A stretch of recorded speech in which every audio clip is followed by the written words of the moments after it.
جب ہم بات کرتے ہیں کہ خون اور پانی کی، کیوں یوحنا رسول کہتا ہے کہ نہ فقط پانی کے وسیلہ سے بلکہ خون دونوں کے وسیلہ سے یہ گواہی ملتی ہے کہ مسیح یسوع کیا ہے؟ مسیح ہے۔ اس کا اگر آپ مختصراً ایک لائن میں خلاصہ دیکھیں تو وہ یوں ہے کہ مسیح کا خون اس کی حقیقی موت، کامل کفارہ اور ہماری نجات کی ختمی گواہی ہے، اور اسی پر سچا ایمان دراصل ہمیں رکھنا ہے۔ اب روح کی گواہی یا روح کی تصدیق، یہ الہی تصدیق ہے۔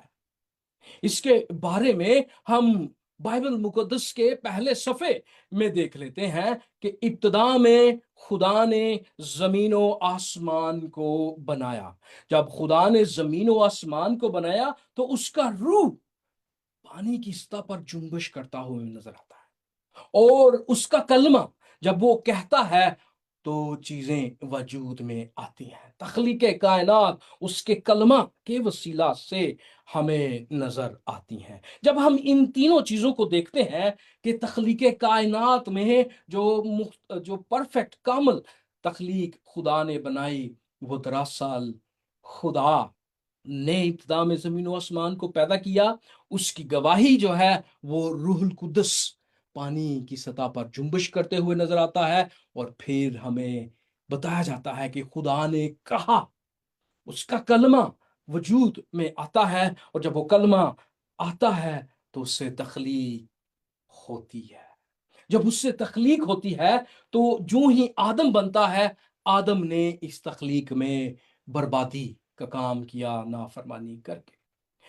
جب اس تخلیق کو دوبارہ بحال کیا جاتا ہے تو ہمیں پھر ہمیں پھر یہی تصویر نظر آتی ہے، اور اس کے ساتھ ساتھ یہ بات کوئی اور نہیں بلکہ نبی اس بات کی گواہی دیتا ہے۔ یوحنا جنہیں یحییٰ کہتے ہیں، یہ گواہی دیتا ہے کہ میں نے روح کو کبوتر کی طرح آسمان سے اترتے دیکھا ہے، اور وہ اس پر ٹھہر گیا، اور میں تو اسے پہچانتا نہ تھا۔ وہ کہتا ہے مجھے نہیں پتا۔ وہ اپنی کمزوری کو ظاہر کرتا ہے، وہ اپنی لمٹ کو ظاہر کرتا ہے، مگر جس نے مجھے پانی سے بپتسمہ دینے کو بھیجا، اس نے مجھ سے کہا جس پر تو روح کو اترتے اور ٹھہرتے دیکھے وہی روح القدس سے بپتسمہ دینے والا ہے۔ چنانچہ آپ اندازہ لگائیں، نبی ہوتے ہوئے وہ فرماتا ہے چنانچہ میں نے دیکھا اور گواہی دی ہے کہ یہ خدا کا بیٹا ہے۔ ہمیں کہا جاتا ہے کہ ہم اپنی طرف سے یسوع مسیح کو خدا کا بیٹا بناتے ہیں، جبکہ یہاں پر نبی بھی اس کی دلیل دیتے ہوئے، نبی بھی اس بات پر مہر کرتے ہوئے ہمیں نظر آتا ہے کہ جس پر روح القدس ٹھہر رہی ہے وہ کوئی اور نہیں بلکہ خدا کا بیٹا ہے، وہ خدا کا کلمہ ہے، اور یہی وہ روح کی گواہی ہے۔ یہی پولس یوحنا رسول اس بات کی گواہی دیتا ہے کہ یہاں ہمیں روح القدس بھی تخلیق کائنات کے لمحہ میں گواہی دیتے ہوئے نظر آتا ہے۔ اب اس بات کو اگر آپ پھر ایک جملے میں سیکھنا پسند کریں گے تو وہ یہ ہے کہ جو بپتسمہ لینے والا بھی ہے اور صلیب پر قربان ہونے والا، وہ کوئی اور نہیں، وہ یسوع مسیح ہے۔ یا مسیحی ایمان اس مکمل یسوع پر قائم ہے جو بپتسمہ میں ظاہر ہوا، صلیب پر قربان ہوا، اور جس کی سچائی کی گواہی روح القدس دیتا ہے۔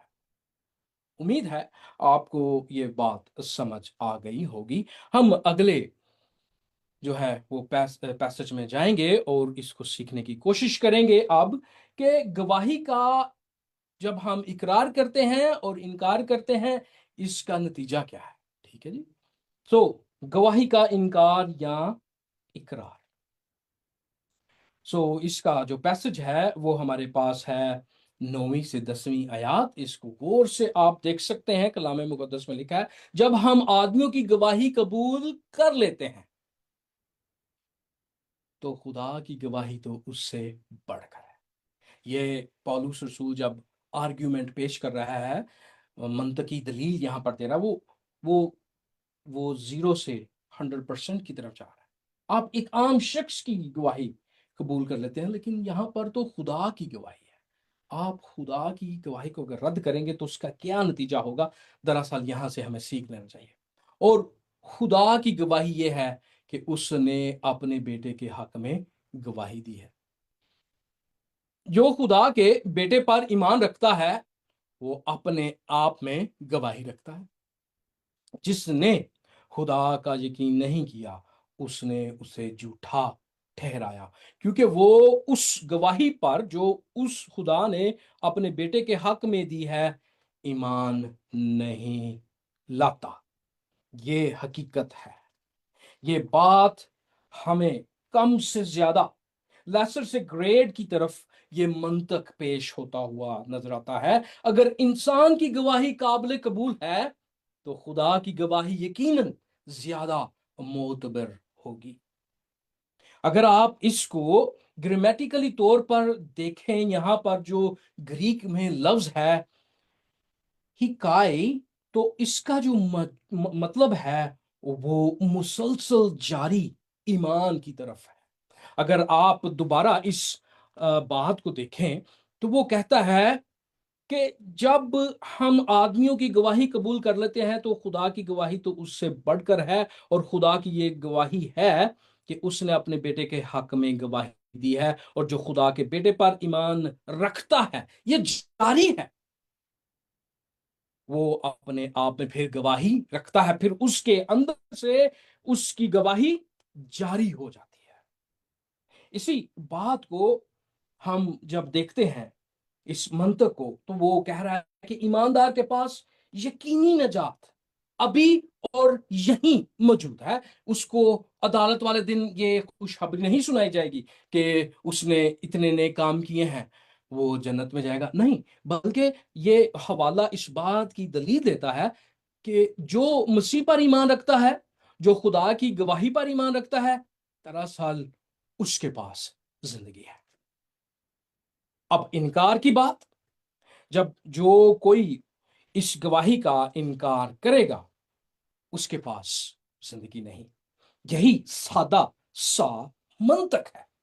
یہی بات آپ کو پچھلے خطبے میں پطرس کی کہانی سے سکھائی گئی تھی، اور دوبارہ اس کو میں ریپیٹ کروں گا۔ اگر آپ اس بات کو سیکھیں تو یہاں پر آپ دیکھیں گے کہ خدا یسوع مسیح پوچھتے ہیں، یہ بہت بڑا علم المسیح کا سوال ہے کہ تم مجھے کیا کہتے ہو؟ پطرس کہتا ہے کہ تو زندہ خدا کا بیٹا مسیح ہے۔ مسیح یسوع سے کہتے ہیں کہ یہ بات تمہیں کسی اور جگہ سے نہیں، تمہارے خون اور گوشت نے نہیں، بلکہ میرے باپ نے جو آسمان سے ہے ظاہر کی ہے، کیونکہ اے پطرس یہ تیری بات نہیں، یہ باپ نے ظاہر کی ہے۔ پطرس کی کیا بات تھی، انسان کی کیا بات ہے، وہ آگے چل کے پتہ چلتی ہے۔ مسیح یسوع کیوں اس پر زور دے رہے تھے کہ یہ تیری طرف سے نہیں، ابھی یہ اس کے اندر جڑ نہیں پکڑا تھا۔ مسیح یسوع جب مصلوبیت کی بات کرتے ہیں تو فوراً پطرس صاحب کہتے ہیں کہ خداوند خدا نہ کرے کہ تو ایسی ذلیل موت جو ہے وہ مرے، تو ایسا کفارہ دے، تو ایسی موت کا شکار ہو، کیونکہ یہ نہایت صلیب دراصل وہ ضلالت کا نام تھا، بہت بڑی وہ ایک لعنت تھی جو ہمیں برداشت کرنی تھی۔ اور دیکھیں جب مسیح یسوع اس بات کا اقرار کر رہے ہیں کہ میں جا رہا ہوں کلام مقدس کے مطابق، وہ کہتا ہے نہیں، انسان کبھی بھی اپنے گمنڈ کو ختم نہیں کرنا چاہتا۔ یہاں پر وہ اس بات کی طرف اشارہ کرتا ہے کہ خداوند ایسا نہ ہو۔ اب جب انسان اس طرح کی بات کو قبول نہیں کرتا تو پھر مسیح سے کیا کہتا ہے کہ اے شیطان مجھ سے دور ہو۔ کیونکہ تو کیا کر رہا ہے؟ تو انسانوں کی باتوں کو زیادہ عزیز رکھتا ہے بنسبت خدا کی بات کو۔ یہی حل ہے، یہی مسئلہ ہے۔ اگر آج آپ اس گواہی کو جو خون، پانی اور روح کے وسیلہ سے ہمیں ملتی ہے اس کو رد کرتے ہیں، جو خدا کی گواہی ہے، اور آپ انسانوں کی گواہی کو قبول کرتے ہیں، تو دراصل آپ اپنے آپ کو شیطان کے برابر قرار دے رہے ہیں۔ آپ دراصل خداوند یسوع مسیح کی قربانی کا انکار کر کے اپنے آپ کو صلیب پر قربان کر رہے ہیں، اور یہ قربانی جب آپ دیں گے، آپ ابدی قربانی آپ کی ہوگی۔ آپ کبھی بھی اس صلیب سے، اس دکھ سے، اس خدا کے عذاب سے آزاد نہیں ہو سکتے، کیونکہ خدا کے حضور جو بھی شخص اس کے اس لازوال لامحدود تحفے کو رد کرے گا، وہ لامحدود عذاب کا شکار ہوگا۔ اس بات کی حقیقی معنی جو ہیں وہ ہمیں یہاں پر سیکھنے کو ملتے ہیں کہ حقیقی ایمان خدا کی گواہی کو قبول کرتا ہے، جو خدا کی طرف سے ہمارے دلوں میں ڈالا جاتا ہے، وہ خدا کی گواہی کو قبول کرتا ہے، اور یہی ایمان ایماندار کو ابھی اور یہی یقینی نجات کا یقین دلاتا ہے۔ جب ہم آگے بڑھتے ہیں اور اپنے ان خیالات کا نتیجہ سیکھتے ہیں، تو آیات 11 سے 12 بڑے واضح طور پر اس بات کو ہمارے سامنے پیش کرتا ہے، اور وہ بات جو ہے وہ یوں ہے، میں پڑھتا ہوں، سلائیڈ میں نے نہیں بنائی اس کی۔ یہاں پر 11 اور 12 آیات ہمیں کیا پیش کرتی ہیں، آپ سنیں میرے ساتھ مل کے۔ اور وہ گواہی یہ ہے کہ خدا نے ہمیں ہمیشہ کی زندگی بخشی، اور یہ زندگی اس کے بیٹے میں ہے۔ آپ سن رہے کیا ہے؟ خدا نے زندگی بخشی ہے، اور یہ کہاں سے ملے گی؟ کہاں رکھی ہے؟ خدا نے اپنے بیٹے میں رکھی ہے۔ جس کے پاس بیٹا ہے اس کے پاس زندگی ہے، پھر یہ منطقی بات، اور جس کے پاس بیٹا، خدا کا بیٹا نہیں، اس کے پاس زندگی بھی نہیں۔ جب آپ اس بات کو حقیقت میں سمجھنے کی کوشش کرتے ہیں، تو یہاں پر واضح طور پر کامل جملے لکھے گئے ہیں، یعنی کہ پرفیکٹ ٹینس میں۔ خدا نے زندگی دے دی، مکمل ہے یہ، یقینی ہے یہ، اور یہ فیصلہ کن ہے۔ کیا ہے مطلب؟ خدا نے جو زندگی ہمیں بخش دی ہے مسیح یسوع میں، یہ کامل ہے، یہ یقینی ہے، اور یہ فیصلہ کن ہے۔ اور یہ کہاں سے ہمیں ملے گی؟ یہ بیٹے میں ملے گی۔ میں بار بار اکثر یاد دلاتا ہوں، زبور 2 پڑھیں، اس کے آخری الفاظ دراصل یہاں پر نظر آ رہے ہیں۔ وہاں پر لکھا ہے کہ بیٹے کو چومو، ایسا نہ ہو کہ وہ قہر میں آ کر تمہیں ہلاک کرے۔ اس کو چومنے سے مراد اس کو قبول کرنا، اس سے چومنے سے مراد اس کی خداوندی کے نیچے آنا، اس سے چومنے کے مراد یہ ماننا کہ وہ ہمارا منجی ہے، وہ ہمارا نجات دینے والا ہے، وہی ہماری زندگی کا سبب ہے۔ ابدی زندگی ایک تحفہ ہے جو مسیح میں پہلے ہی دے دیا گیا ہے، یہ دے دیا گیا ہے، اب اس کو قبول کرنا ہمارا کام۔ اس لیے یہ متن 2 آیات اس بات کو یوں پیش کرتی ہیں، جس کے پاس بیٹا ہے اس کے پاس زندگی ہے، جس کے پاس بیٹا نہیں اس کے پاس زندگی بھی نہیں۔ نجات کی حقیقت یہاں پر جب ہم اس بات کو، بیٹا اور زندگی، بیٹا نہیں زندگی بھی نہیں، اس کو جب ہم دیکھتے ہیں تو دوسرے معنوں میں بتا رہا ہے، نجات مذہب میں نہیں ہے، اعمال میں نہیں ہے، بلکہ مسیح میں ہے۔ یہی وہ بتا رہا ہے کہ جب تک ہم مسیح کو قبول نہیں کریں گے، اس میں قائم نہیں ہوں گے، اس میں ہم یونین نہیں کریں گے، اس میں ہم پنہا نہیں ہوں گے، ہم کبھی بھی زندگی نہیں رکھیں گے۔ بیٹے میں ہونا اس کے ساتھ زندہ تعلق ہے، اس کی زندگی میں شریک ہونا ہے۔ اس کے بارے میں غلطیوں کے خط میں بڑے واضح طور پر ایک خوبصورت طریقے سے اس بات کو تحریر کیا گیا ہے۔ پولس رسول لکھتا ہے، میں مسیح کے ساتھ مصلوب ہوا ہوں، یونائٹ ہوا ہوں، یونین ہے، اور اب میں زندہ نہ رہا بلکہ مسیح مجھ میں زندہ ہے، اور میں جو اب جسم میں زندگی گزارتا ہوں تو بیٹے کے خدا کے بیٹے پر ایمان لانے سے گزارتا ہوں۔ وہ فریسی تھا، یہودی تھا، وہ اسرائیلی تھا، اور قبیلے کے لحاظ سے وہ یہودی نہیں بلکہ وہ کسی اور ایک قبیلے کا نام میرے ذہن سے نکل گیا، اس قبیلے سے تھا، اور لیکن وہ شرع کا عالم تھا۔ لیکن یہاں پر وہ کیا کہہ رہا ہے؟ میں شریعت کے وسیلہ سے نہیں بلکہ کس کے وسیلہ سے؟ بیٹے پر ایمان رکھنے سے وہ زندگی جو ہے وہ گزارا، جس نے مجھ سے محبت رکھی اور اپنے آپ کو میرے لیے موت کے حوالے کر دیا۔ میں خدا کے فضل کو بیکار نہیں کرتا،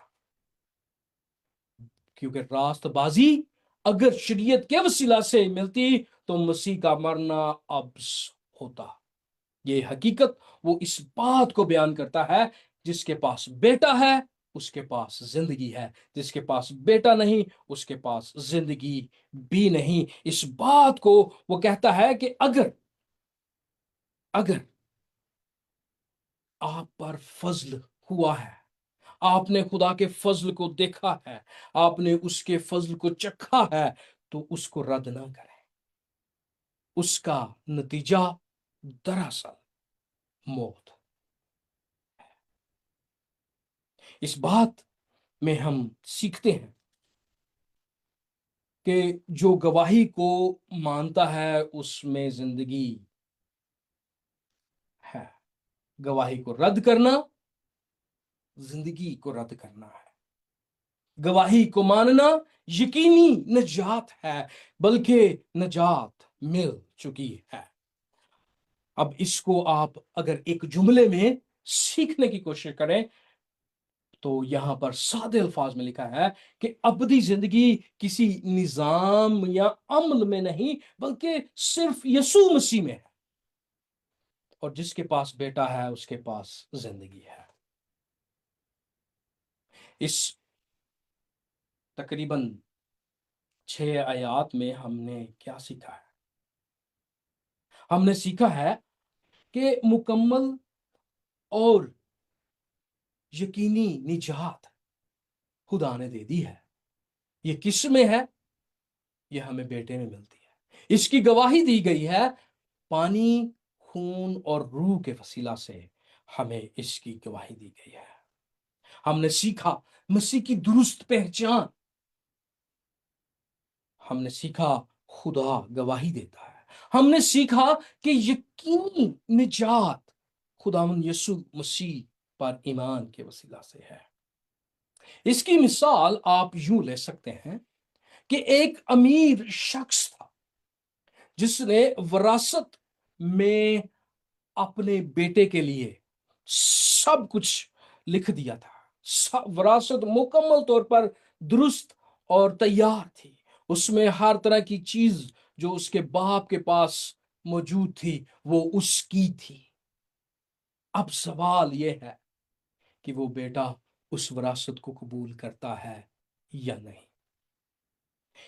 یہی سوال وہ ہمارے سامنے پیش کرتا ہے کہ کیا ہم اس زندگی کو جو بخش دی گئی ہے قبول کرتے ہیں یا نہیں؟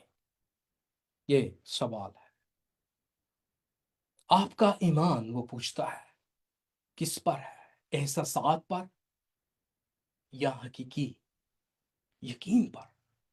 آپ یقینی طور پر ان گواہیوں کو جان گئے ہیں، جس طرح نورمبرگ میں گواہیاں پیش کی گئی جب ان گواہیوں کو پیش کیا گیا، کسی جگہ پر یہ پھر کوئی جگہ باقی نہ رہی کہ سوال کیا جائے، بلکہ اس بات کو قبول کیا جائے کہ نازیوں نے لوگوں کے ساتھ کیا کیا تھا۔ اسی حقیقت میں ہم جانتے ہیں کہ جب ہم ایمان لاتے ہیں تو خدا کا روح، خدا کا جو روح ہے وہ پانی اور خون کے وسیلہ سے گواہی دیتا ہے۔ اب آپ کا ایمان کہاں پر ہے؟ احساسات، جذبات، دیکھے دکھاوے، یا یقینی طور پر ان باتوں کو جب آپ پڑھتے ہیں تو آپ کا ایمان بڑھتا ہے۔ دوسری بات، وہ سکھاتا ہے کہ جھوٹے استادوں سے بچو، جو مسیح کو بگاڑتے ہیں، مسیح کی تعلیم کو کم کرتے ہیں۔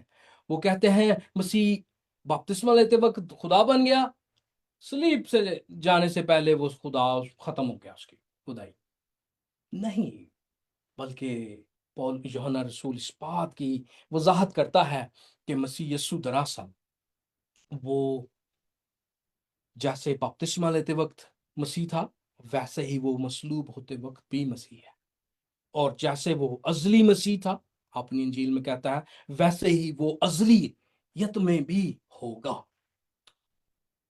اب سوال یہ ہے کہ آپ اس گواہی سے کرتے کیا ہیں؟ اس کو رد کرتے ہیں یا اسے قبول کرتے ہیں؟ خداوند آپ کو اس کو قبول کرنے کی توفیق عطا فرمائے۔